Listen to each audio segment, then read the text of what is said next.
Welcome one, welcome all to Games XP Championship. I'm your play-by-play caster. My name is Rebel Fox, and I'm here today with PP, PPC Quasars. PPC Quasars, how are you doing? Hey, I'm good. It's just Quasars. I just like to put my tag in there so, people don't get confused in Discord, but it was a thing a couple seasons ago, and then it wasn't a thing, so... I got it. Yeah. Well, we're looking into... we're here to introduce you to Week 4's matchup of No Fs Given versus Phoenix Rising. What do you think of these two teams? Well, at first, Phoenix Rising was definitely falling behind, but after a few roster changes and, after a few games of, working together and, building up that synergy, we have seen them go from, bottom tier team to, mid to top tier team.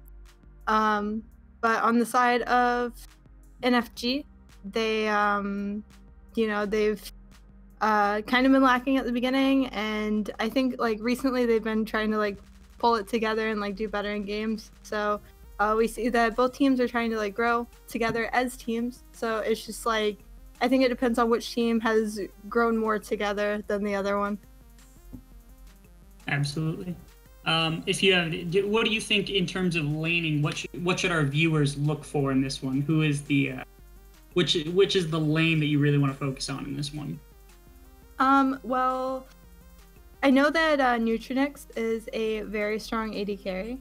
Mm-hmm. So I do kind of want to look out for bot lane here. Just because we've seen him get ahead early on and kind of snowball off with his Jhin and the other hyper carries that he plays. So I think that is going to be a little bit one-sided, but as far as the other lanes go, I think it should just be whoever can get ahead early on and stay ahead during the series. Absolutely. Just so everybody knows out there, we're about to start the draft. We had a little bit of a side mix-up, but we're about to kick it off here. We're going to be kicking off with, I believe it's Phoenix Rising on the blue side, and red side is NFG. So, you're ready to see that. Draft should be kicking up here any second now.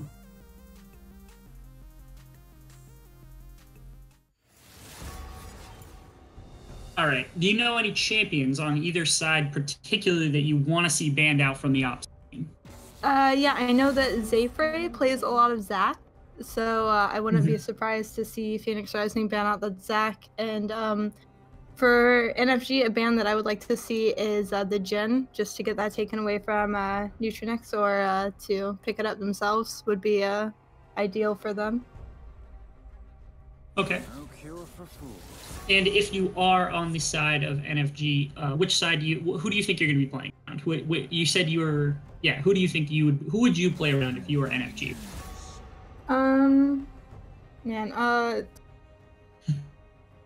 Jeez, probably Slithering Dingus would be my best bet. Just because no one really pays too much attention to him early on, and he seems to, not give too many kills away early on to mid game, and then he kind of comes out of nowhere and does damage mid to late game. So, just with the champion pool that he runs typically. Gotcha. So far, we've seen from the side of Phoenix Rising, we see Varus, Malphite, Orianna gone, and on the side of NFG, they ban out the Yasuo, Warwick, and the Rakan. What do you think of these bans? I mean, I think they're pretty solid. They took the Orianna from Slithering Dingus, which is, I believe, one of his main champions, and they took away the AP Malphite, I'm assuming. We know that that's been very scary for the AD carries, seeing as Malphite just goes in and basically one-shots them mid to late game. So I think those are some pretty good bans. And on the side of NFG, they took away the Yasuo and the Warwick. Both are pretty scary. If they get fed, the Warwick suppression is super spooky, especially with his amount of lifesteal that he has. Absolutely. We did see both the Zac and the Jhin get through, so maybe we'll see those as some of these pickups here. Orange going to be locked on the side of Alexander. That's going to be his champion most likely. And on the other side, we see the Darius, so instant counter matchup picked here for Sprinkle and Silly over Alexander. What do you think of the Darius v. Ornn matchup? I think it's a pretty good matchup for Darius. Like you said, it's a counter pick. And we just see Zayfrey pick up his Sejuani. That's one of his top junglers, so it looks like they're going for maybe a tanky work around the AD carry and mid laner. Absolutely. Ooh, the Amumu hover here. Ooh, okay, so yeah, we're gonna see an Ornn and an Amumu, two really good teamfight champions coming out from the side of Phoenix Rising. On the other side, I'm not saying that they don't have any team fight, but of course, Darius and Sejuani aren't known particularly for their team fighting, especially against the likes of Ornn and Amumu. So already see some kind of clash of styles coming out here. We'll see what K's64 picks up here, but it kind of looks to me like Phoenix Rising is going for that team fight, and or NFG is actually looking to win the laning phase. Right, and we do see K's locking the Echo for Phoenix Rising. Personally, I haven't really seen him on Echo before, so I'm not really sure how that's going to play out for him mid lane. I mean, if he's proficient on Echo, then I expect to see a lot of really good ults. Ooh, Twitch coming out for RW Arrow here. So we're through our first two lanes, or our first three picks on both sides. What we see is top jungle, and then on the side of Phoenix Rising, they have their mid laner in the Echo, and on NFG's side, we did see the Twitch pickup. What do you? The Jhin is still up. Is that something that you think NFG will still ban away now? I feel like it would be a good pick for them, yeah.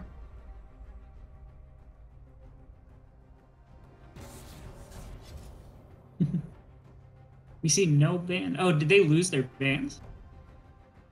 I'm not sure. We'll I'm see assuming if we have, so because they didn't ban anyone. Yeah. Our production crew is looking in on that to see if they have actually lost phase 2 ban. We do see the Tom Kinch ban come out though. That's a pretty important ban. He did get some nerfs in this last patch that did make him a little less of a support, but keeping that Twitch safe in the laning phase is something that's going to be difficult against an Amumu and against an Echo without the protection of something like a Tom Kench. So support pool from NBK Nikki kind of getting pinched here. Although Dark West still hasn't picked one either, so they're pinching their own support pool as well. They must have something ready and up their sleeves. It does look like maybe they lost their second set of bans because I'm not sure why, but yeah, they did get they lost two of their bans, and one of them was not Jhin, and that was a champion that you highlighted as potentially something that Neutronix could pick up here. So Morgana's going to come out as the support champion for MBK Nikki. That's good protection for the Twitch, and pretty solid CC to help him get rolling in the laning phase. We'll have to see what the bot lane of Phoenix Rising comes out here to be. What would you like to see into the Twitch, Morgana? Probably another caster as a support because they already have the Ornn, the Amumu. So, tanks don't really match up very well in lane versus spellcasters.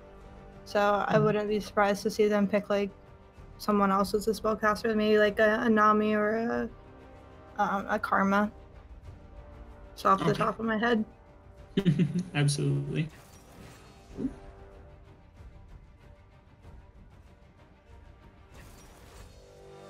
All right, as we see the end of the draft filled out, we see the Tristana. We do see the Karma you did point out as a potential pick here for them, so good job on that. Great analysis, absolutely. We did get confirmation as well that Sprinkle is an E-sub, so that's why they lost their second set of bans, and that's why he is playing in the place of playing for them today. We see the compositions fill out. We saw the Ahri last picked for Slivering Dingus. What do you think about the side of Phoenix Rising? Let's talk about their team comp. Well, they do have the Amumu there for engage. Tristana, she's able to jump in and out of situations that she might not, might not want to be in to begin with. And then we have the Karma, who Mantra E protects the entire team, which is very useful, a very good utility support. We have Echo, who can easily back out of harmful situations as well. And we have Ornn, who's just tanky all around. So I mean, overall, I think it's a pretty good comp for playing safe and backing out of those mistakes that you might make. So less mistakes means less kills for the other team. So I think it's a very safe comp. Absolutely. Yeah. Yeah, I do like the combination of the Ornn and Mumu for engage, and what's even better is that Mumu and Ornn are two champions that can engage from a very long distance. Ornn ultimate, a Mumu Q, both really good ways, and they drafted the Echo with his phase dive and then Tristana's rocket jump, and then even the Karma shield to speed everyone up can really push a fight to where they need it to be rather than having to walk. A really good job by them seeing that. Let's talk about NFG's team comp now for a second. What do you like and what do you dislike? Well, they do have the Sejuani and the Darius for peel for the Twitch. They have the shield from the Morgana to kind of help get the Mumu off of the Twitch, if she can block shield early enough, and kind of predict when a Mumu is going to go in. They do have Ari, who's a high magic dealing champion, so they have a good amount of AP just from the Ari. Twitch is a really good hyper carry, so late game or mid to late game, he's going to be doing mass amounts of damage, and as long as NFG can peel for that Twitch, then I think they should be okay. Absolutely. Now we're going to have to see how these two teams play out against one another in just a couple minutes here. We are about to but before we do so, I want to say thank you to everyone here on the stream now watching, to anyone out there who hasn't done so already, following us on Twitch, following us on Twitter, Facebook. We have a Discord, we have YouTube, any sort of social media you can think of, we have, and we'd like to see everybody come in and participate in that. So thank you all very much for showing up. We're about to play our advertisement for our supporter, GXPC. Thank you to GXPC, and we'll see you in just a couple. Is Tim Borseth, and I own and operate GXPC in Decorah, Iowa. GXPC is a geek paradise. We carry everything from Pong and Atari all the way to Xbox One and PS4, and all the games that would go with those consoles as well. We also carry a ton of movies. We have handheld games. We have Magic the Gathering, Yu-Gi-Oh, Pokemon. We have D&D and Pathfinder. We carry Warhammer 40K. We have a vintage Star Wars selection. This place is great. My wife and I have had 6 kids, and they are so much fun to work with here at the store. They run the store as much as I do. And we now repair cell phones, game consoles, computers, and small electronics. Our store is instant fun. Not only is there cool music and cool stuff to look at, but we have a game room that is so much fun. It's free to play, and you just plug in your game system and enjoy life. The GXPC motto is bringing joy to people's lives through our products, people, and a place to play. So you have got to come to Decorah, Iowa, and check out GXPC and experience this geek gaming paradise.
Welcome back, everybody, to the Week 4 matchup between Phoenix Rising and NFG for Games XP League of Legends.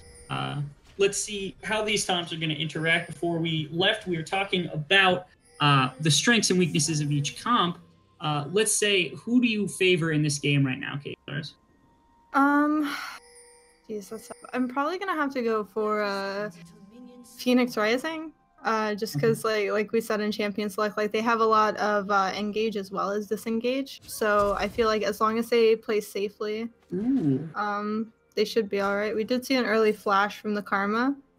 She saw everyone trying to jump in that bush with her. So yeah, great reaction by the Karma, making sure not to get caught by that Darius or by a charm. Any sort of CC would have easily led to her death. So great flash by Dark West, burning that summoner early though.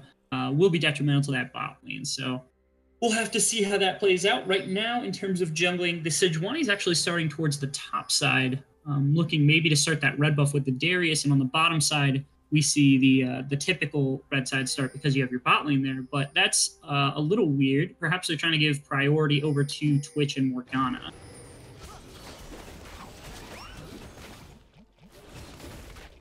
right. Yeah, Zayfrey might be trying to, get something out of the enemy jungle as well by going red and then immediately to blue. But we'll just have to wait and see on that. Silly passer. They do have that ward right on his raptor pit. I think they did. I don't know if they spotted it out, but they would have spotted the raptors moving. That's what that would have been for. And they will spot him if he does decide to go for that mid-river scuttle. Let's see. Are there any keystones that kind of interest you right now? I'm not seeing anything abnormal, particularly, or something. I mean, as far as I can tell, it's all pretty standard. Just making sure. Take a look at the starting items. The one big one is that the Ornn did start the Corrupting Potion, but the Darius went for the Doran Shield and the Potion. We do see Corrupting Potion as a pretty typical solo lane start now for basically everybody. Mid lane's the exact opposite. You see the Doran's Ring, double health pot, and you see for the Echo, that is, and the Corrupting Potion for the Ahri. Right, and in the bot lane, I would like to point out that Morgana does have that spell shield there for the Karma root. So if Morgana can properly time her spell shields, then it should be like near impossible for that Twitch to ever get rooted by that Karma. Absolutely.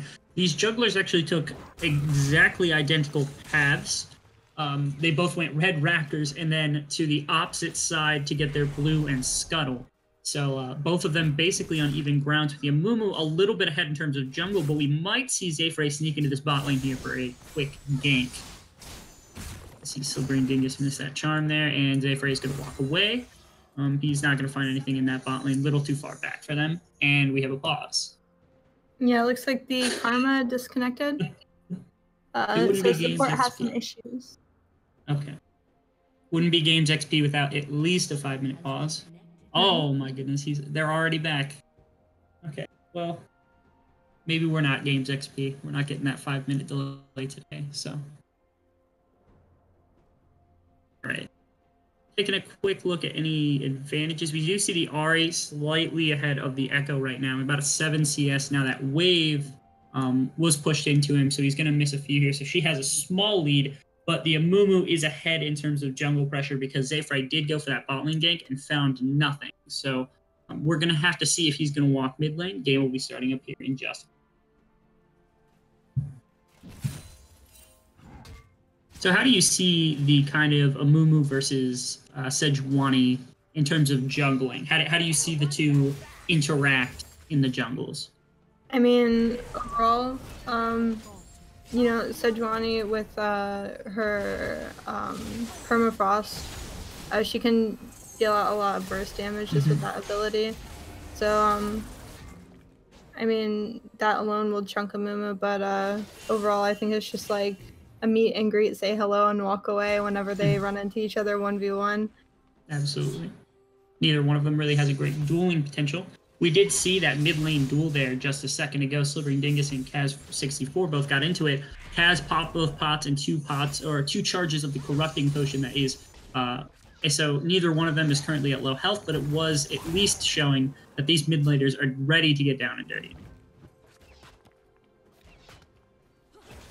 Right, and we do see that Amumu's taking his first back to get his jungle items, and meanwhile Sejuani is getting the last of her camp, so Amumu did clear a little bit earlier. We do see some poke from Karma. The other good thing is that with this slight advantage in terms of tempo that the Amumu has right now, he's going to walk out, probably take his Raptors, and then he's going to be able to go up and contest for that topside Rift Scuttle that's about to spawn. This means that he'll be about a camp ahead of Zayfrey, and he will have already gotten his back off, so it's possible he gets away with 2 extra camps here that Zayfrey will not by the time the next rotation of the jungle comes around. So it's not massive, it's not a huge lead, but it's at least something to take note of. We do see him pathing towards that top side as well, so that's likely what he was planning the entire time. Ooh! You see some action in the top lane here. Looks like Zayfrey was a tad short on that Q and W, but still showing that he has that pressure. Now going down to contest this Rift Scuttler. But Amumu has his mid laner there. He had priority on the Ahri. Just some blows being thrown back and forth between top laners. Nothing significant yet.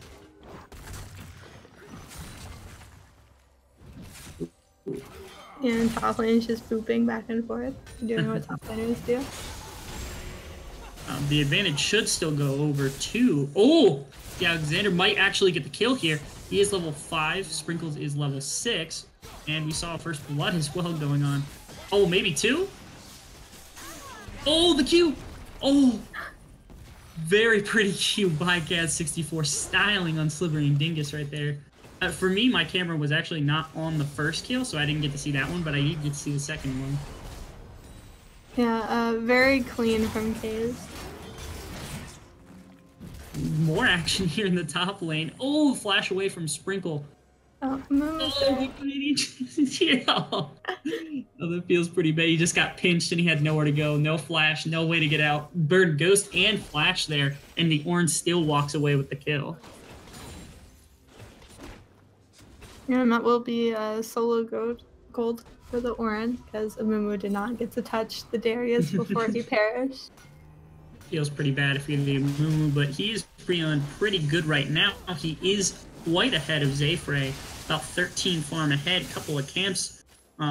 Still has his entire jungle up as well, so he's going to be clear all the way down, same as Zayfrey. So this 13 CS lead he has will hold. We're seeing a small advantage of crew in the jungle for the side of Phoenix Rising, as well as those 2 kills going over to the Echo. How does that kind of impact how this early game's going to go with the Echo getting kills? Well, Echo does put out a lot of damage, but he's mostly melee. So, as long as he can, position properly and get those auto attacks off on, some champions, as well as his abilities, then I think he's set. But if NFG is, really aware of that and positions properly and gets stays away from the Echo, so he can't get the auto attacks off, then it's going to be a lot more difficult for that Echo to pick up any more kills early on. Absolutely. More fighting here in the top lane. We do see the Darius extend again, and Canadian Champ is here this time getting the kill for himself on the Amumu. He is just sitting on this top lane right now, and I don't know why Sprinkle keeps just moving up really, really far in the laning phase. I'm not sure why he keeps doing that. Little over-aggression, at least, from his side. Alright. We do see Zayfrey taking away the Raptor camp, which is a positive thing, and he might actually go for this red here, but he's not going to see it up, and he's going to walk back to his blue. Amumu's going to go right to his red, most likely, so successful gank, and he got the Skull Crab, so that's really good. Bottom lane, we see Tristana starting that BF sword, so probably going... Ooh. More trading in the mid lane. Gotta appreciate these two. Like I was saying, the Tristana going for what I assume to be the Storm Razor, and the Twitch going for the Bork. How do you see these 2 lanes interacting a little bit? I mean, I don't really think we're gonna see too much out of either AD carry unless they get a few games from their junglers and get ahead. finally that aggression pays off in the top lane for Sprinkle. Gets that solo kill on the Ornn and does it in style, just absolutely obliterating him. It didn't look like he had a back yet, so that might have been one of the reasons why, is that he didn't actually get the back before that, so he was on the same number of items. Still, Sprinkle taking advantage of his laner. We see a Mumu in the bot lane here. Oh! Misses the Q after the flash onto Zayfrey. Is a level ahead of Zayfrey, but yeah, that missed flash Q is going to hurt him. That's going to put him behind for the next 5 minutes while he's waiting for the cooldown to come back.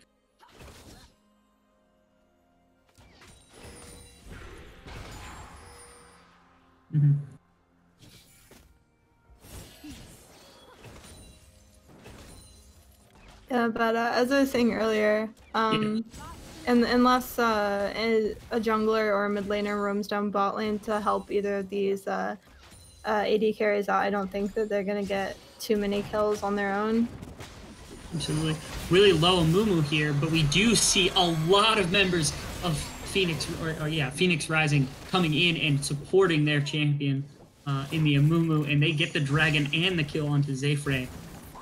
This Amumu pick is working out pretty well. I mean, how do you think Zayfrey can kind of get back into this? Where does he go? What does he do to get back into this?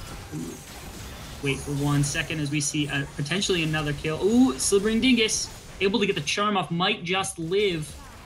Actually, is going to live after burning the flash, burning the ult, and burning every charge of what assumed was the corrupting potion. She was able to, or the Ahri was able to live. Yeah, I think Ahri should change her name to Slippery Dingus, just because he always seems to manage to get away with like very little HP whenever he does get away. Oh my god. Another fight happening top lane. This time the Echo roaming up and he's gonna get the kill. Oh, fight bot lane too. I don't know if he's gonna be able to get the kill. Yeah, they went for the karma. They committed hardcore. NBK Nikki might get something. Is he gonna kill Nutrix? No, Nutrix is gonna jump out, but Zayfrey's here. The ultimate's gonna miss. Oh my goodness.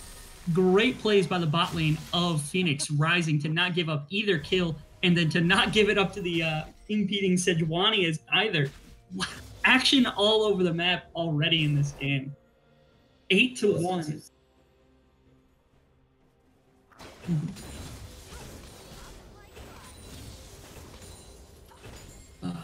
So how do you feel about Phoenix Rising versus NFG coming into this mid-game with a massive lead that has been accrued by Phoenix Rising? I mean, I just think that they got the little oomph that they needed to begin with. Like, as I said, they have really good engage and really good disengage as well. So they just needed to not get picked off and to get picks themselves, and they managed to do that in the early game. So going into the mid game, you know, they're almost 5k gold ahead, and they're up 7 kills. So I think that they're more than okay.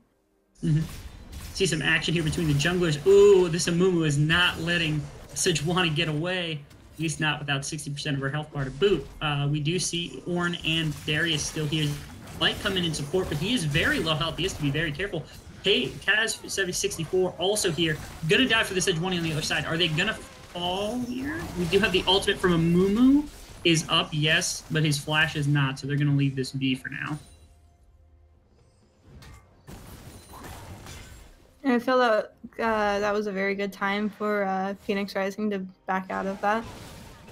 They realized that they couldn't quite secure the kill on the Darius, yeah, absolutely. and that we saw the Twitch roam up towards mid lane, and now his bot lane just got nearly taken, so we have lots of pressure on every turret in the game. Right now, it looks like it might be a mad dash for first tower between top tower on the side of Phoenix Rising being very low and the bot tower for NFG being very low. And what looks like some action going around the jungle and the top side. K's actually get some support from some of his teammates, and they, wow, the Ornhorn and the Echo knock Zayfrey off the face of the map right there. The Sejuani had no chance. They're really just bullying out Zayfrey in this game. He has not had any impact here. Ooh, we're gonna see Arrow. He's probably gonna go down. Yeah. Not much you can do about that as the Twitch here. Invisible, you don't see them in the bush, and they're already there for you. Yeah, Tristana just happened to get ahead. You know, she got the 2 kills in the bot lane earlier, and now she's able to snowball off of those. So she's pretty spooky. The Twitch knows she's pretty spooky, and he doesn't really want to fight her, but unfortunately he kind of had to. The Mumu ultimates the Ari. He actually might get a solo. No, not going to get the solo kill because of the Ari ult. Slippery Dingus able to get away again, as his name might suggest. But the Canadian champs of Mumu is looking so clean right now.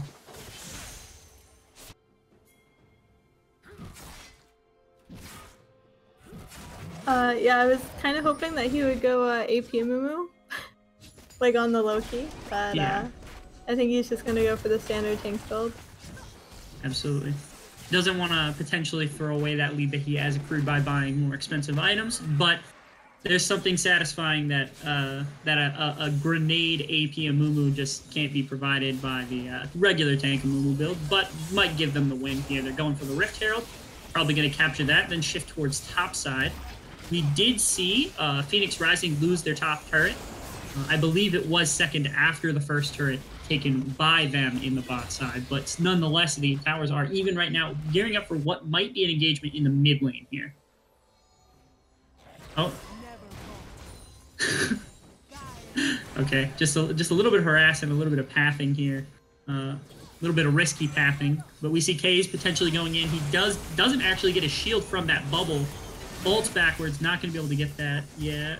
Again, Slivering Dingus able to get out here. Darius might get the stacks off, might be able to ultimate here. Oh! Nutrix on that back side, able to get the kill onto Slivering Dingus. And Kaze and Dark West were able to kill the Darius on the front side. Well, everything going right now. Oh! Oh, but oh my goodness. Okay, MBK Nikki comes in with a 3-man ultimate. Only's gonna get it onto 2, but he might die here. Twitch comes in, kills the Tristana. But yeah, it looks like maybe NFG is gonna clean this up. Yeah, NFG definitely cleans up this fight. Canadian champ and Alexander gonna come in here. I don't think Canadian champ doesn't have the ultimate right now, so this Mumu not able to. They're gonna clean the fight anyway. Wow. Okay. Lots of talking. Lots of things happening here. Okay. I'm really not sure. So they went in initially with only 3 champions. They went in with the Echo, they went in with the Tristana, and they went in with the Karma. And they somehow were able to kill off 2 or 3 members of NFG. NFG then brings back the rest of their team. They're able to kind of clean up the rest of the fight with the Twitch, with everybody else. But then Canadian champ and Ornn, like the Ornn and the Amumu come in, and we're able to sleep up the rest of the kills. Does NFG still have a chance in this game? Answer me that. I mean, it'll be tough, but like we mentioned in Champions, like I think they just need to kind of play around their Twitch and peel for him properly. And you know, mid to late game when he starts getting items and starts doing the damage a Twitch is meant to do mid to late game, then I think that they could more than likely come back. But it's just like right now, Phoenix Rising has such a big lead that it's going to be tough for them to do that. But I think it's definitely winnable on the side of NFG. Okay. The Rift Herald is still in possession of Phoenix Rising. They just got the mid turrets, and they're now up in turrets, up about 6,000 gold. How? Oh, and Slippery Dingus. Nope. Slippery Dingus able to get away again, and they're actually going to get the kill probably out of this Karma. Darius has the 5 stack. He's enraged, and he wants everything right now. He's going to kill Nutrix as well. And on the backside of that fight, it looks like they might have killed another. Nope, Ornn was able to get kill onto the Darius, shut him down in process of killing the entire team. But K64 on the bot side of the map pops the Rift Herald, and they have no one there to respond. This is every time you think maybe NFG has a chance to win one of these fights, it just turns into nothing. Oh, Arrow trying. I don't think he's going to be able to kill the Ornn here. Oh, the Ornn ult! Oh! Oh! Clapped by the Ornn through the W. Oh my goodness. Arrow's got to feel really bad about that one. Yeah, I mean, I think he could have gotten it if the Ornn just hadn't shielded there. Or procced shield. I don't know what Ornn does, honestly. But I did see shield go up. I did see shield go up. So yeah, yeah. If that didn't go up, then I'm sure he could have secured that kill. Like he had all his stacks on him. So The damage was there, just the shield was there as well. Oh my goodness, more fighting potentially in the jungle. Kaz might be trying to fight Zayfrey. I would walk out of this one because I'm making sneaky presence. Yeah, you're not wrong. I think Arrow actually waited a little too long to pop his ultimate there because he got off three or four stacks off from the auto attacks before the ultimate actually went off. So that's another 100 damage that might have gone onto him. That might have been enough to kill him. But it looked like Arrow was maybe trying to save that so he didn't have to use it. And remember that entire time, even though the 3-for-3 went through, it looked like Kaze still took that top or the bottom tower and still won them the fight. So even when it looks like they're still winning these things, they're really not. They're not getting anything. They're just getting beaten down even harder. Ooh, might see a dive onto Sprinkle and Zayfrey here. The ultimate is up for the... Oh, it's not up for the Amumu. He doesn't have ultimate quite yet. Oh, ultimate, great ultimate onto the Karma, but it's not going to do much. Canadian Ship lives, takes no damage from that ultimate from the Darius. Still going to go down seconds before his ultimate comes up.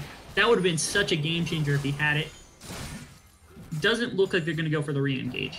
Orin and the Tristana are both here, but Tristana is, 60% health. So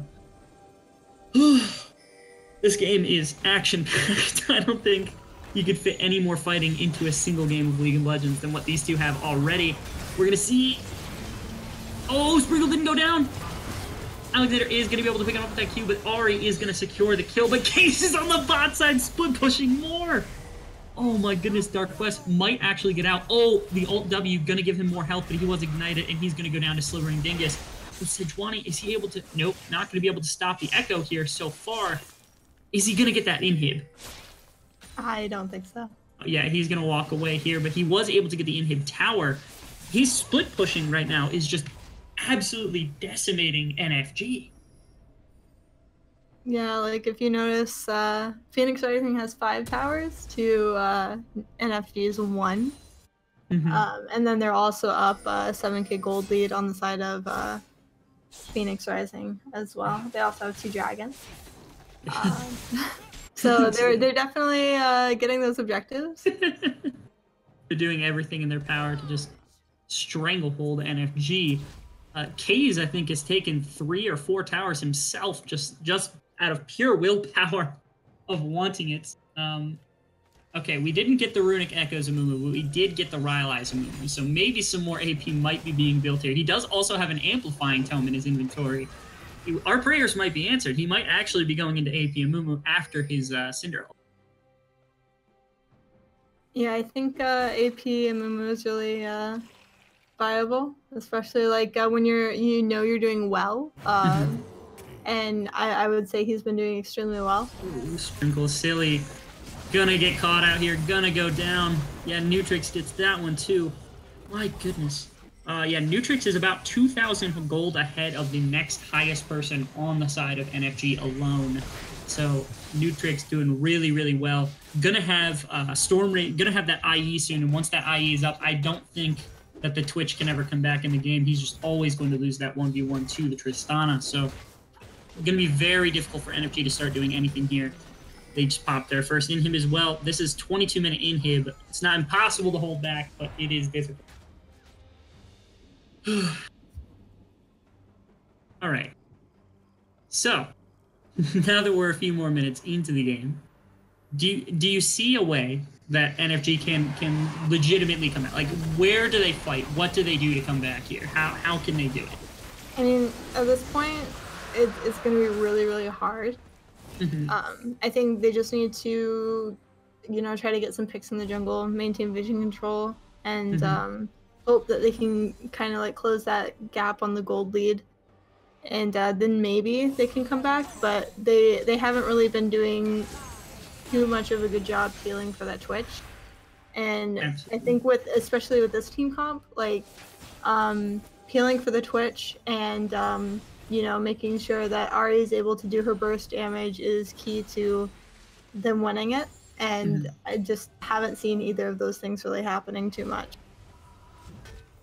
Yeah, definitely difficult. Definitely their win conditions to start this game are absolutely basically done with compared to their win conditions now.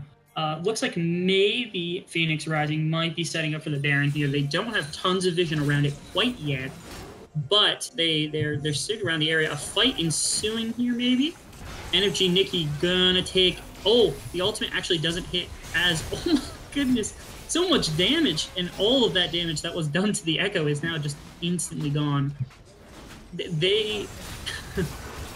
Oh, the Amumu ultimate and the Ornn ultimate coming in. This is a lost fight for NFG. Yeah, one after the other. They're all just going to go down. Might get Kaz here. The Twitch not actually going to pick that up, and Canadian Champ's just going to dive through. Oh, he did. He did end up getting Kaz at the end of that, but that is small things compared to what now Phoenix Rising is going to be looking. Yeah, I think Baron is really the only objective that they need to really in this game. You know, they were obviously able to win that last team fight fairly easy. So I think with the Baron buff and with super minions, they could, you know, win any upcoming fights. And with the last few objectives, they need to win the game. Absolutely. Since even early in the game, since very, very early in the game, I think the phrase that could be used to best describe Phoenix Rising is "have your cake and eat it too," because they've just been anywhere and everywhere they wanted to be. They've killed anyone they've wanted to. They've taken every jungle camp they've wanted to. They've taken every neutral objective they wanted to. I mean, I just don't see any sort of comeback coming in here. They're pushing down the mid lane now. I guess the Ahri did just get her death cap, and Twitch just got his Runaan's, but the IE is up for the Tristana, so gonna be a very hard-fought battle. Very uphill, if you will, for the side of NFG if they want to beat Phoenix Rising here. Right, and we do see that, you know, Echo's again up top lane trying to push that lane while his team is in mid lane. Tristana has a lot of siege potential, and she's been using it. Absolutely. Potentially, yeah, pulls in. Oh, okay. So Tristana drew tower aggro there, kind of had to disengage herself from that, and the Ornn got pulled in by, but there's really no threat of anything here. Oh my goodness. The Ornn ult's going to come down, and Canadian Champ just keyed Sejuani. Sejuani is going to die here. He still has that ultimate, or the ultimate should be up any second now for the Amumu. All right, I don't. This was a snowball of a game if I've ever seen one before. It's really unfortunate for the side of NFG. They drafted champions that could have potentially done well in the laning phase. So they are struggling. If they're going to go, they have to go now. But I think it's too little, too late for the side of NFG here.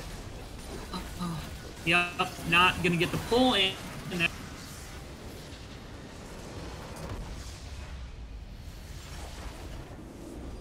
So what happened?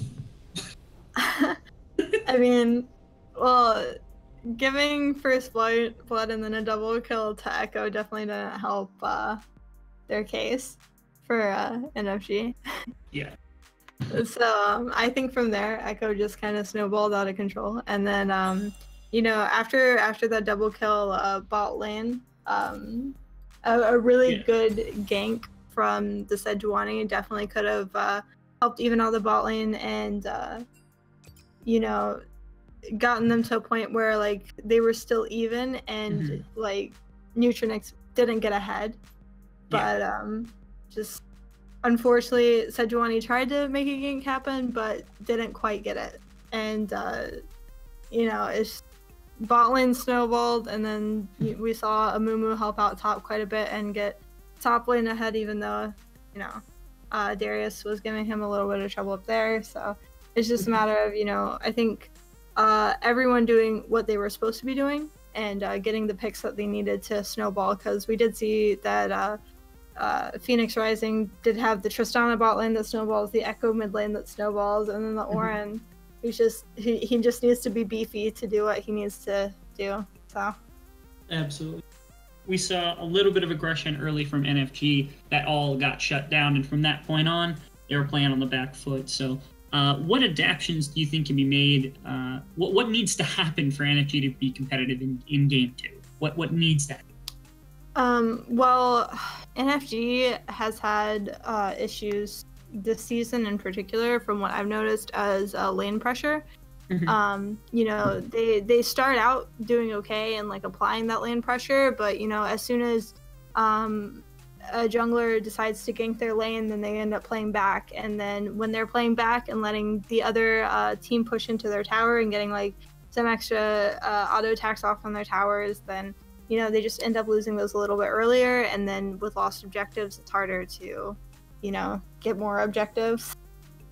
So it's just a matter of like applying that pressure in lane and like keeping firm pressure in lane and not giving it up so easily. And part of that would help them out is just getting that vision control that they need in order to make sure like, oh, hey, the jungler's not coming to, you know, help out their team, so I can stay pushed up. So it's just a matter of, you know, the vision control and then also the lane pressure. For sure. So NFG needs to continue with their lane pressure.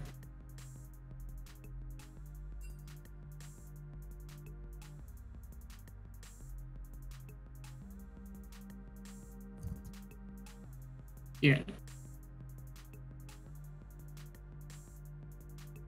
Okay. Well, that was game one. We saw quite a bit of a stomp here from the side of Phoenix Rising. Coming up after a short break, we're going to see NFG versus Phoenix try to turn the table on them. So don't touch that browser. Stay right there, and we'll see you in just a couple minutes.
Welcome back, Games XP fans.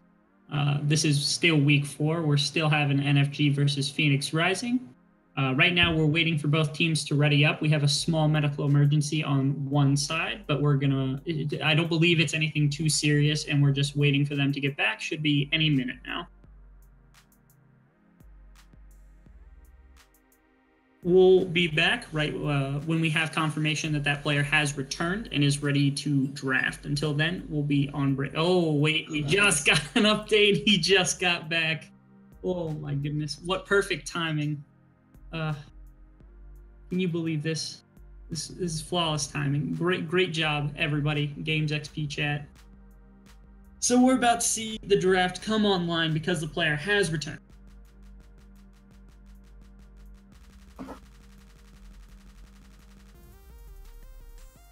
Yeah, and due to the use of an emergency sub on the side of NFG, they will again lose phase 2 bans because they updated the other team and staff that they would be using an emergency sub more than 2 hours before game time. They've only lost phase 2 bans, so we're just waiting for the ready check, and we should be in champion select shortly.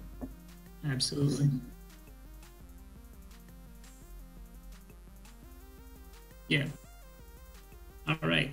We're going to be seeing, if you are in the Games XP chat right now, you can make your bets for NFG or for Phoenix Rising right now. Okay. My apologies. Yeah, it's not current. It actually just ended, and it looks like NFG currently has a 60% margin of pick winner. So despite that first game, we do see NFG potentially with more fans out here in our Games XP audience. All right. So what do you want to see banned in this game from the side of, let's say, NFG, because NFG are the ones that need to probably react a little bit more. Who do you want to see banned in this game? Ooh, yeah, it's a little bit tough. I mean, well, was there? Oh, go ahead. Was there a specific champion do you think was like was the Amumu the problem? Was the Echo the problem? Which was it that you really think was the one that did it? I mean, I feel that you know, the Amumu, the Echo, and the Tristana were all a problem because they weren't able to very well deal with any of those champions. So I wouldn't be surprised. I'd actually like to see the Amumu ban come out.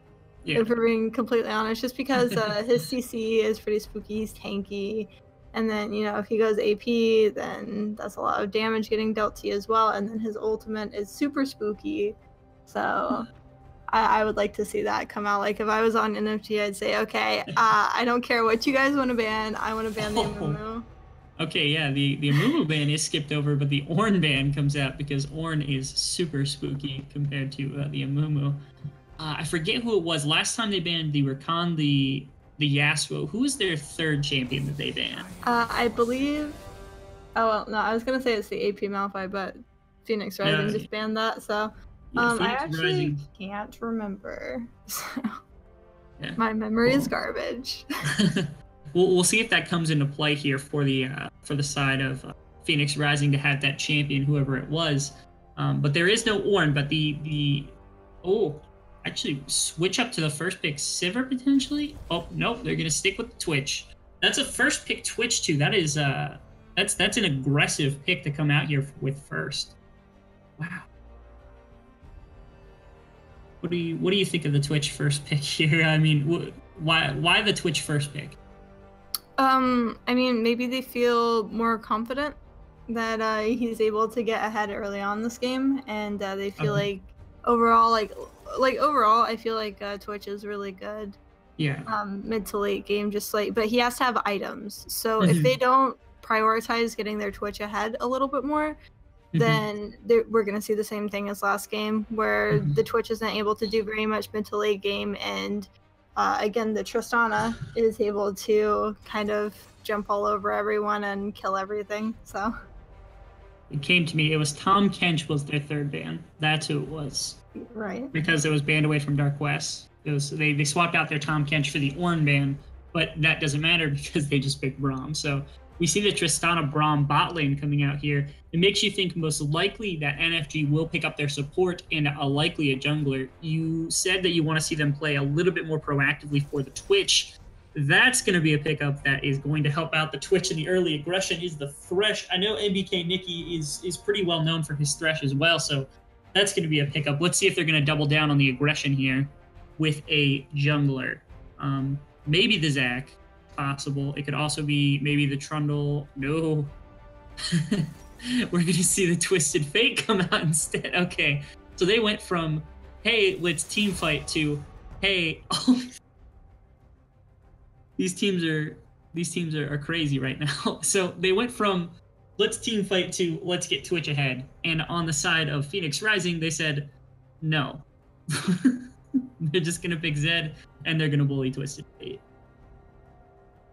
Yeah, I feel like Twisted Fate has really good gang potential just because of his ultimate, but if the Zed's roams are on point, then it's going to be very hard for, you know, them to get an advantage in the bot lane and say, hey, we have our mid laner here, because if Zed decides to roam, then, you know, they might get there the same time, and then instead of a 2v3, it's a 3v3, and then it's a little bit awkward. Absolutely. We know Twisted Fate is a rather safe champion, but nonetheless, Zed is a difficult champion. He's a different beast of his own in that mid lane. Even for like an Echo last game, Zed is just so volatile. He could easily stomp a lane, or he can be completely shut down. So this is putting a lot of faith into K's. We also don't see any magic damage currently on the side of Phoenix Rising, so hopefully they pick something towards that. No bans coming out from NFG. We did discuss that they lost their 2 bans for the E-sub. But on the other side, we see the Sejuani banned out, so Zayfrey will be off of his Sejuani, and they're going to ban the Darius, which was, it looked at least comfortable for Sprinkle and Silly in that last game. Right, I think, you know, Phoenix Rising definitely needs to get some AP. I wouldn't be surprised to see something like, oh god, everyone's going to hate me for this, but maybe a Diana jungle. A Diana jungle, okay. Everybody hates Diana, but everybody hates that. Why does everybody hate Diana? I don't know. I love Diana, but I got yelled at yesterday because I said that Diana jungle was a good thing, and everyone was like, "No, what do you mean?" I mean, I wouldn't say it's good. It's fun, it's nice, but I wouldn't say it's good. I mean, it's definitely good for the burst damage. I like in Twitch chat we see an Elise, but she falls off. So, and late game you have to get a little bit. I mean, so. if you yes, please, Twitch chat, take that Twitch chat. They went against all odds and they picked the Diana, most likely in the jungle for Canadian champion. Please, oh my goodness, God, the call from 100 miles away from here, it was Quasar's. Oh my goodness, all of the benefit to you. Perfect analysis of team comp. God, I love Diana jungle. Oh my goodness. She was my top jungler in like I think it was season 6. I think even to this day, like I haven't played her since they reworked the jungle. But she still has all of my mastery points. If you look on my profile, I have like I think 500,000 in her. Oh my goodness. Something like that. I can't remember. Okay. Well, we see a couple of assassins and the Diana jungle, of course, coming out. And on the side of NFG, we see a semi-global Pantheon ult. We see a global Twisted Fate comp. We see Twisted Fate Ultimate, my apologies. We see the Impale from the Skarner, the suppression that can pull someone from the Skarner. And we see the Thresh. They are really heavily just saying, hey, let's get this Twitch as our main team fight kind of role. On the other side, they do lock in the Aatrox top lane. So this is going to be a Pantheon Aatrox top lane. Can you think of 2 stronger earlier game top laners? Not really. But I would like to point out that playing into Pantheon as the Diana and the Skarner and the Twisted Fate and the Thresh is not very fun. Diana's like a Yi. Like if there's CC, then it's tough to really do much. But I think as long as Canadian champ is able to be super speedy about those combos and bursty and not give them enough time to react to the spooky white ghosty Diana coming in, then I think it would be a good pick for them. Absolutely. The one thing I do have to give credit for is that in terms of, I would say, pre-6 and early game escalating phases, NFG's comp looks much better than last game. I mean, like with the Diana jungle, as good as it may be, obviously in your eyes being one of the best, but until she hits 6, she really doesn't have tons of gank potential. So what you're looking at is a Pantheon versus Aatrox that is at least one where their strengths in the early game are comparable, probably with a little bit of advantage going to the Pantheon because of the guaranteed Q poke. Twisted Fate is ranged, and he can at least harass the Zed before level 6. And we see the Thresh come out in the bot lane against a Braum. Like that's a difficult matchup for Braum to maneuver early. So we're seeing some better aggression in the laning phase. How do you feel about these compositions and how they interact? I mean, looking at it, Zed, he needs his items. He needs to help with that damage. Sure. Same with Tristana and Twitch because they're both hyper carries. So as far as bot lane goes, I think it's just whoever gets ahead again. Gotcha. So as a Zed or a Twisted Fate, I would be looking to roam bot lane, just to get my laners ahead. The Diana, Skarner in the jungle, like you said, it's ideal for Diana to gank at level 6, but she can gank before then. She just needs to, talk with her laners and tell them like, hey, you need to let the enemy team push up so I can come in from behind. Because like part of her kit is just dashing in and landing that Q first. I mean, you can very well just like come up from behind and say, hey, I got my orbs, I got my my pull-in, which counts as a knock-up. I can totally bring you here and we'll fight right now. But like it's just really tough without being able to dash in and get that up immediately. And Aatrox falls off Pantheon, super spooky. He has the global ultimate pretty much, and he has that wonderful ability that we all hate, which blocks any damage and tower shots. So if he's able to tower dive a little bit earlier than most champions, so I think it's just a matter of what bot lane gets fed, and then how they properly deal with the Pantheon on the side of Phoenix Rising, because I think he's going to be one of the spookiest ones. One of the spookiest ones. Yeah, he's spoopy. Okay. I believe before we start this game, we're going to a quick break. So let's throw it over to our sponsor, Games XP. Before getting in, we'll see you in just a couple minutes. My name is Tim Borseth, and I own and operate Games XP in Decorah, Iowa. Games XP is a geek paradise. We carry everything from Pong and Atari all the way to Xbox One and PS4. And all the games that would go with those consoles as well. We also carry a ton of movies. We have handheld games. We have Magic the Gathering, Yu-Gi-Oh!, Pokemon. We have D&D and Pathfinder. We carry Warhammer 40K. We have a vintage Star Wars selection. This place is great. My wife and I have had 6 kids, and they are so much fun to work with here at the store. They run the store as much as I do. And we now repair cell phones, game consoles, computers, and small electronics.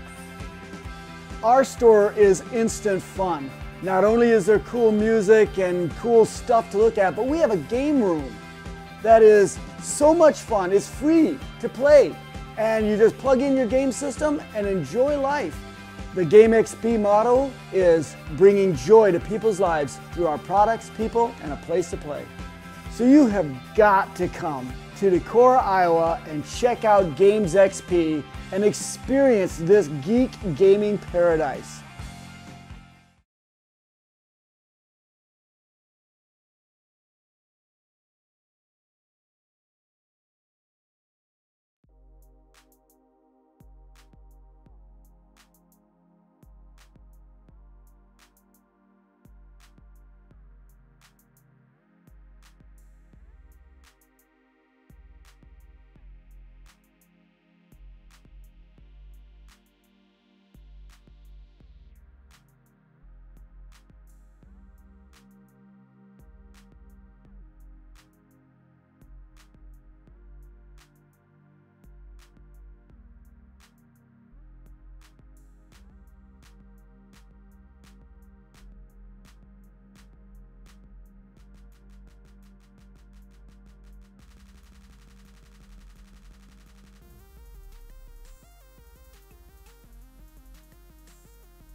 Welcome back, everybody, to this Week 4 Game 2 between Phoenix Rising and NFG. I'm still Rebel Fox, and with me is still Quasars, and we are here to cast a game of Diana Jungle. Can you believe it, chat? Diana Jungle. Yeah, we read what you said, chat, and like I said, everybody just hates on it, but you know, I feel like Canadian Champ's gonna do a hella good job, and you're all gonna feel like you're stupid. So we do see a we do see both teams go to the 5 points, so we're not gonna see a invade like we did last time. So we did have a slight disagreement just a second ago. Tell us, you're the Diana Jungle expert, so tell us what you like to run on Diana. God, I can't remember the name of the master. Phase Rush, is that what you're thinking? Yeah, Phase Rush. Okay. Thank you. I like Phase Rush Diana personally, but it might be hella wrong, but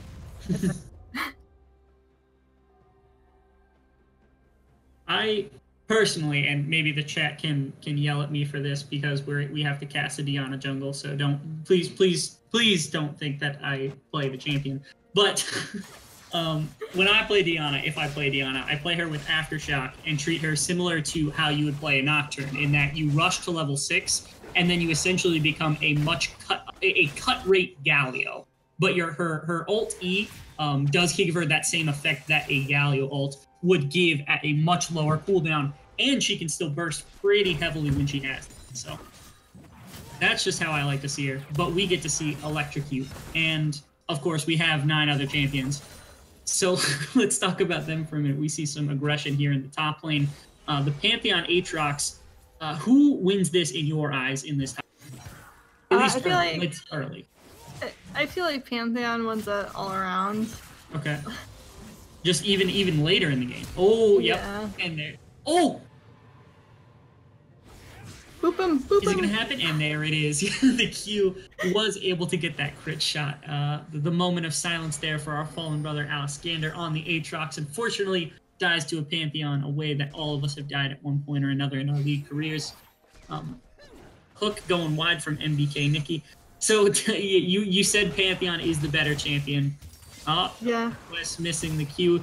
Supports that can't hit skill shots. I'll take Dark West and MBK Nikki for 300. But talk us through Pantheon and Aatrox. Go ahead. Yeah, I mean, like I said, like Aatrox tends to fall off later on, and Pantheon has that spooky ability that blocks the damages, and Aatrox does the damages, so I gotcha. Okay. So early game he wins. Mid game he wins, and we do see Zed go in on Slivering Dingus here, and we see the competition for the Rift Scuttler. Who got it? I didn't see who got it. I think Zayfrey got that one. Oh! Slivering Dingus is gonna die to that ignite. Well done by the Zed, and Zayfrey getting chased down here. I don't think he's gonna die. Yeah, Skarner's a little bit too speeded for that Diana to catch him right now, but she's gonna get him later. Yeah, he did also take. Oh no, Zayfrey, what are you doing? Does get caught out by the Zed on the invade. We see also bot lane action happen. They're fighting even more than last game. How are they doing this? They're just not stopping. Sigh. In any case, we saw Zayfrey did get the Scuttle Crab away from the Diana just a second ago in the river, but then immediately went to Wolves and got pinched by the Diana, by the Zed, giving K64 2 kills again, much like last game when he got those 2 kills on the Echo. Ooh. Oh, we see a small advantage here for the Aatrox. Is he going to be able to kill? Doesn't look like he's going to be able to secure that, but Diana's coming behind the tower. Here we go. Oh, it's not going to show it. And on the roam up was the Twisted Fate as well. Oh, he ghosted up there. Oh, the Diana's pinching him. Oh, Flash E.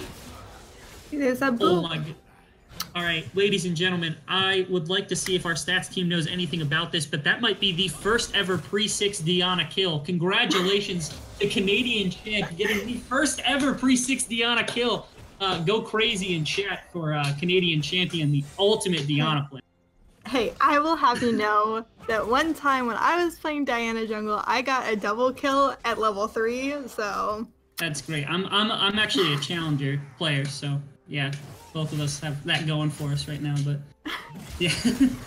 Just something you don't see very often. More fighting in the top lane. Surprise, surprise. Oh, MBK Nikki. Flash, E. Oh, the hook got him. Oh my goodness. Oh my, this fight's still going on. He's actually going to kill Arrow. Oh, the flash. Yeah. No, so he's going to get out. He cancels his W. Oh my goodness. What a god. What happened? What just happened? There was so much there that just happened. I can't honestly. So MBK Nikki started that off perfectly. He flashed. He E'd both members backwards. And then as soon as Tristana jumps away, Braum throws up the shield to try to prevent damage onto her. But the hook sneaks past the Braum and still catches the Tristana. But I think what happened was they might have gone too. They were on the Braum to start with, and that's where their damage was being focused. And then they went and they said, "Hey, wait a minute, Tristana actually got hooked." So then they transferred to the Tristana, but by the time they did that, she had too much damage pumped into the Twitch, and then she got the reset on her W and was able to walk out and didn't have to burn heal. They didn't burn heal or ignite there. That was incredible by the bot lane of Phoenix Rising. Yeah, and I like to point out that while that was going on, the Aatrox was able to get a solo kill onto the Pantheon top lane. Can we have just 2 cameras so that we can have 2 different fights on the screen at the same time? They won't stop fighting anywhere on this map. This is a tad ridiculous. Ugh. Just give us a minute of freedom. On the side of NFG right now, they're pretty behind in basically every single role. Arrow is actually behind in experience to his own support. Slithering Dingus on the Twisted Fate is not level 6 yet and is very, very far down by the Zed. And the ultimate from Aatrox to try and kill Sparkle and Silly here, yeah, that's not going to do much. I don't know if he's going to have the abilities and the cooldowns to do this. He's going to, it looks like, yes. Wait. What? Did he just stand still? It looks like it. I think he knew that he was going to die. Did he maybe lag out or something? Because he just stood under that tower. He tanked 3 tower shots there as well. Well, he blocked the one. Blocked by his passive. Yeah. And then he stood there for 2 more. We see a Zed ult, the instant exhaust from Slithering Dingus. I think it was a little early, so the ult. Oh no, it was. Able to actually get the kill is Slithering Dingus. Great exhaust by him to keep himself alive there. And look, we see the Diana trying to be a sneaky snake coming around behind. The E's level 6 can actually gank now. Oh! Congratulations, another successful Diana gank. Wasn't quite able to get the Twitch, but still getting the Thresh is big, and they're going to push Arrow off the tower. Probably will push for first tower here, just not able to fight with the Twitch around. Yeah, I don't really know what happened to Sprinkle and Sparkle just a second ago, but it looked like he might have lagged out for a single second because he stopped moving and tanked an extra tower shot he shouldn't have. But nonetheless, we've seen a lot of aggression in this game from both sides, warranted and unwarranted. I did think that Slithering Dingus's exhaust was perfect. Might see, yeah, he's going to get pulled back, but Alexander has his Q off. So we're not going to be able to punish anymore. But it's starting to look more and more like maybe the Aatrox is able to start bullying. Oh, that's a bit of over-aggression by the Tristana, jumping in, insta-ulted by Starner, but is able to rocket jump out after getting the kill, is ignited right now. But Kaze is there, ready, and so is Canadian Champ. The 2 assassins are able...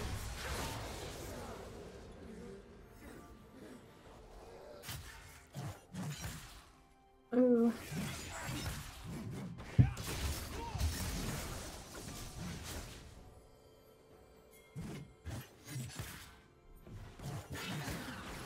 Yeah, we do see that Phoenix Rising has been warding a lot around that dragon, and that they are going to go for that.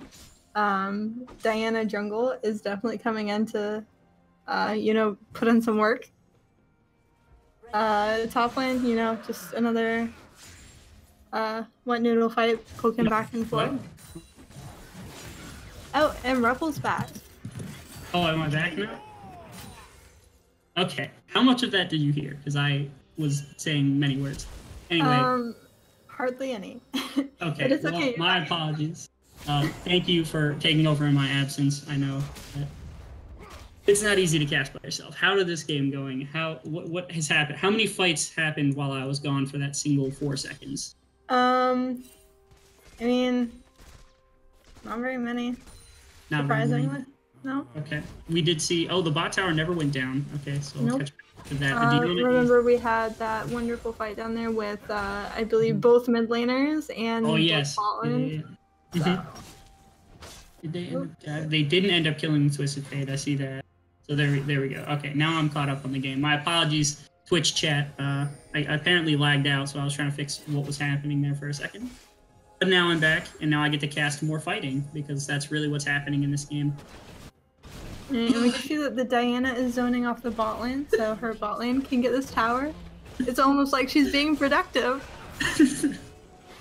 I mean, he got a kill pre-6. He's the best Diana in the world. We do see a gank here from Zayfrey onto the Aatrox. Not going to be able to charge his ultimate fully yet. We're going to see if he's able to get there. Yeah, actually, going in for the kill, maybe onto M Sparkly. Not going to pop his ultimate and not going to die either. So, gonna probably have to back off. That was maybe...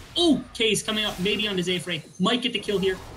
Misses. Yeah, still going to kill him anyway. Good job. And Aatrox gets a kill off the over-aggression from Sprinkle on the Pantheon. Earlier, this Pantheon was winning really hard. But now it looks like he's just getting over-aggressive and starting to get maybe even a bit frustrated, losing now on 2 different tower dives, dying. So, bot lane is still pushing in constantly. Is there anything going right now for NFG in this game? Yeah, I feel like, you know... No! Oh.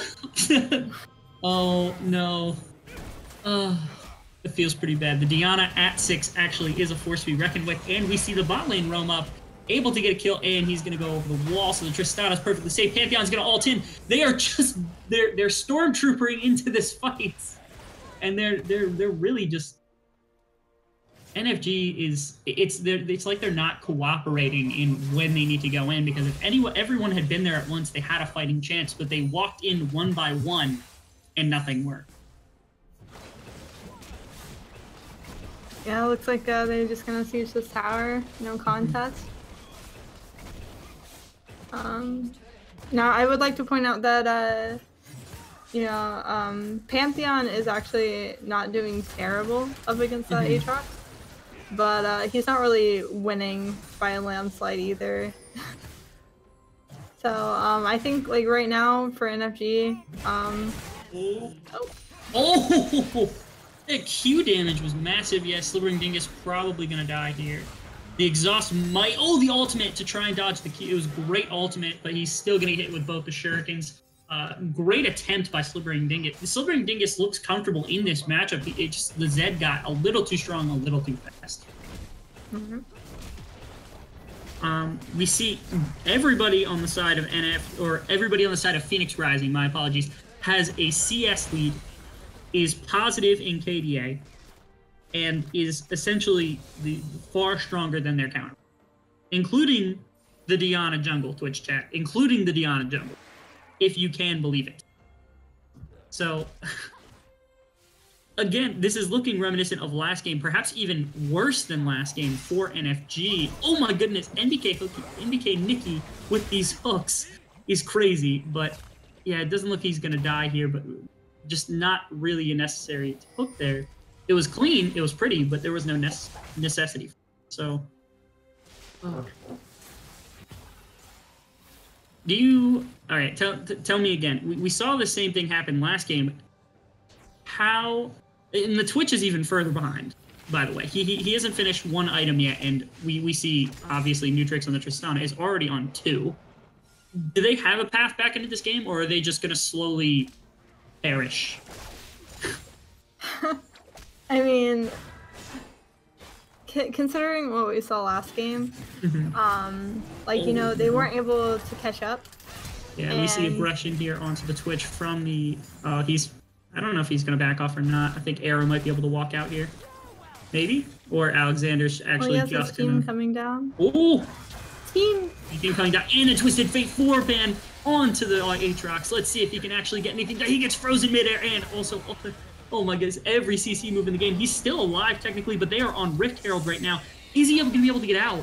That's the question here. That he does have the tower. It doesn't look like he's getting out, and the Twitch does get the kill, which is a positive thing. But they gave up complete map pressure for that. They gave up the Rift Herald, and they might give up top inner just for that one kill onto the A-Trap. Yeah, but then again, that is what they kind of need to do in order to get caught up. Oh! Clean kill by K's, just perfect WEQ. The ultimate is on Slithering Dingus. The Ignite was on, and he is dead. This Zed is so far ahead right now. I don't mean to rhyme. That was a complete accident, Twitch chat. But the Rift Herald that they just captured is actually going down. Pantheon ulting right on top of the teleport is coming in right now. They're able to back out before anybody actually gets involved. The teleport was just used to zone. They didn't get that tower either. It will heal back up to 1/3 of its health, but looks like they're going to stay and push. And Zed is pushing mid lane as well. This is a 16-minute game. I want to remind you, this is not 30 minutes. Oh, Kaze is going to be able to walk out of it. So it's like a pea shooter hitting him. It did no damage. And Nutrix is jumping the wall. Not going to be able to kill Arrow because of the heal. Is going to be able to catch him with that last auto. The great job by Nutrix. The W reset gets him out away from MBK Nikki. Everybody on the side of Phoenix Rising is playing immaculately. Just every single one of them knowing exactly what to do at all times. Doing really, really well in all aspects of the game. We saw laning phase. We see team fighting. What? I don't even know where to go with it. I don't know where to go with it. I don't know how to give any more praise to this team. They're doing so well right now. Like, what do you think is the catalyst for this? What is causing them to be so dominant in the series? I mean, you know, it's just you know, getting their hyper carry ahead early on, and everybody applying the lane pressure that they need to apply. You know, and with Diana's burst damage, it definitely helps them. No, I'm serious. You're okay. Yeah, no, it's fine. I heard that chuckle. With the Diana burst damage, it definitely, you know, helps apply lane pressure because, you know, you can literally just walk into lane with her, and usually the enemy team will back off. We just saw the combination of a Diana Q, a Diana ult, and a Diana E at the same time is a ZWEQ, and I believe that Twitch disappeared. That was a legitimate magic trick performed by the two assassins on the side of Phoenix Rising to make that mouse disappear. It's gone. He's gone. His body's still there, but he's not. They're gonna push for this tower here. Again, this is an 18-minute game. This is not like a 40-30-minute game where, you know, they have items, they've gotten a lead over time, and Canadian Champ's gonna be able to catch the E onto Slithering Dingus. He's gonna be able to slip out and get. Oh, he does this. Okay, stacking the stun onto Zayfray's ultimate wasn't that great, and the Threshold Lantern's gonna get Zayfray out, but just too much damage right now on the side of Phoenix Rising. I'm not sure exactly how NFG can get out of this one. And that was also 3 members. Ooh, he sprinkles Smelly. Oh, I think he actually might kill her after that. Yeah, the Ignite's actually gonna kill Nutrix. Really good ultimate by Sprinkle Silly, getting that kill. I'm doing pretty well, but I don't know what else he can. That's a great 1-for-1, but I don't know if it's enough to stop the push right here. Kaze is where? Oh, he went back to his shadow, so he was able to actually stay out of that one. Yeah, Dark Quest actually goes down as well. This Pantheon just picked up 2 kills during this fight and slowed it enough to where they can't quite win off.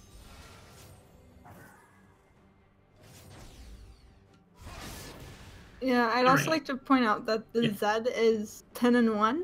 I hadn't really been paying too much attention to him, but thank you, Twitch chat, for pointing that out. Zed actually did get pretty fed. I do know that he roamed a couple times, and he was also able to catch out the Twisted Fate in the jungle with the Diana and catch out the Skarner. He might actually get an outplay on his Zayfray here. No, not quite. He wasn't killed, which is the positive thing, but he almost had an outplay onto Zayfray. Were it not for that W, he might have actually killed Zayfray in the 1v1. We see Diana here getting chased down by the Pantheon, but the minions are going to block him off, and he's not going to be able to get that kill. Yeah, we see a little bit of an imbalance in the kills. We see Zed with 10 kills right now, but he has 48 less CS than the Diana does. Diana, the team player, making sure those waves are pushed. Oh, and that is a wow. Tristana self-fed is very strong, but it's still difficult to just jump right into a Pantheon as any champion. That was a confident play by Nutrix right there to just jump right into him and hope that he doesn't die. So. But when you're this far ahead, you get to do whatever you want. And I think at this point, they just need to, get a good team fight in, and get Baron. As far as like Phoenix Rising finishing out this game. Yeah. Goodness. The Nutrix probably just gonna be able to clean this. Yeah, gets the W forward again. It doesn't have flash, so he's not able to get the auto onto our arrow. Yeah, good job by the side of Phoenix Rising. They might push for an end here. We do see the Zed and the Diana bot lane. Oh, Pantheon coming back in. Might actually be the catalyst for this team's success here. They're able to get one kill onto the Tristana. Great job by him. And he's going to get a second one as well. Are they going to kill Aatrox? He doesn't have ultimate, so they're going to be able to kill the Aatrox as well. Great job by the Pantheon in that fight. Very Holland Canadian champion sneaks in for an ultimate. MBK Nikki misses his first hook in history. Oh, Zayfrey flashes to the side, almost doesn't get the ultimate off on a Canadian champ. This time, NBK Nikki's able to hit the hook. And another kill over to Pantheon. 4 kills right there. Perhaps a little bit of an overstep, even for the insanely powerful Phoenix Rising. Yeah, I think at this point it's just best for Phoenix Rising to group up and get that Baron. Yeah, I mean, their base for NFG is completely destroyed. They have no inhibitors up. They're gonna have double super minions pushing into their base, so they might as well just take advantage of that right now and go for that Baron call. Normally, a 22-minute Baron might be a risky proposition with all members of the enemy team up, but when you have 3 items on multiple champions, it becomes a lot less risky. Nutrix actually has IE Stormrazor and has Rapid Fire Cannon as well as the completed boots, and you can see that right now as the Baron's getting shredded through by just 3 champions of the side of Phoenix Rising. Zed sitting in the middle of the jungle, waiting for some poor soul to come get clapped by his 10-kill self. And the Diana is able to kill the Baron. Great job by Diana. The Diana jungle doing work in this game. Has the most CS of anybody right now. Is 4,500 gold ahead of her the opposing jungler. I'd like to ask what went wrong, but it seems to me like they just kept fighting, and NFG just never won a fight for basically until minutes ago. Pantheon ulting in. This might be their one way to win the fight. Pantheon going towards the backline, but not going to be able to get to the Tristana. Is going to kill the Braum before going down himself. Too many minions, far too much, and the Nexus goes down. Phoenix Rising 2-0 over NFG.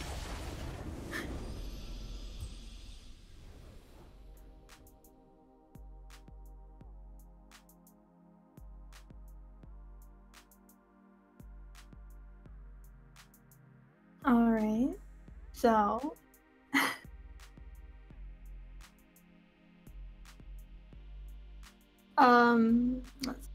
so I know that we were talking a lot about the Diana jungle, but I think that was more so to troll the Twitch chat than anything else, because as you could see, they all hated it.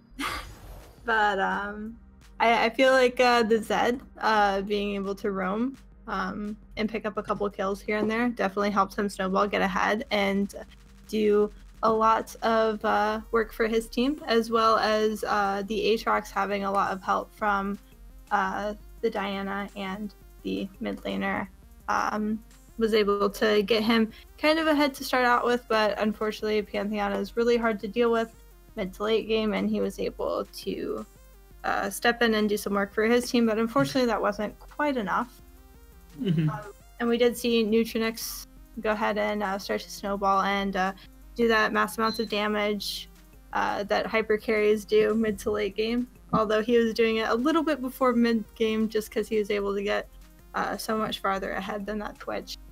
So I think the combination of all of those together kind of worked, and secured the second win of the series for Phoenix Rising. Mm-hmm. Absolutely. A spectacular job by Phoenix Rising. 2 very dominant games over NFG. Really showing what kind of top level play you can have as a team. We won't be having an interview with any of the players on either side tonight. Instead, we're going to be going on to our game. It's starting at 8 o'clock. It's going to be Purple Cobras versus Elion Gaming. I would recommend anybody in the chat that liked watching League of Legends and liked this series, come back for next series. It's going to be very exciting as well. Additionally, after next series or after next game, we are going to be having a very special announcement given out, and you will want to be around for that because it is something that you want to know. So stick around, watch some new games, and then hear the very important announcement that will apply to everybody.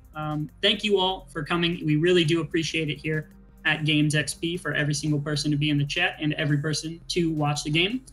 If you like what we do, follow us on Twitch, follow us on YouTube, follow us on social media, do all of that. We are having I'm not sure what to call a competition, or, a giveaway, I guess is what it would be better stated as. If you start coming to our social media, coming to our Twitter, Facebook, things like that, and you follow a small chain of events, you could potentially win $50 in either RP or PayPal. So come out, come follow us, do what you can. If you really like the stream, we really appreciate it and love having you here. So thank you all for being here. Upcoming, obviously, PPC, Elion Gaming coming up next, and that special announcement. So don't touch that browser. I'm signing off. I'm Rebel Fox. Oh, and I'm Quasars. Bye. Yeah, thank you for coming.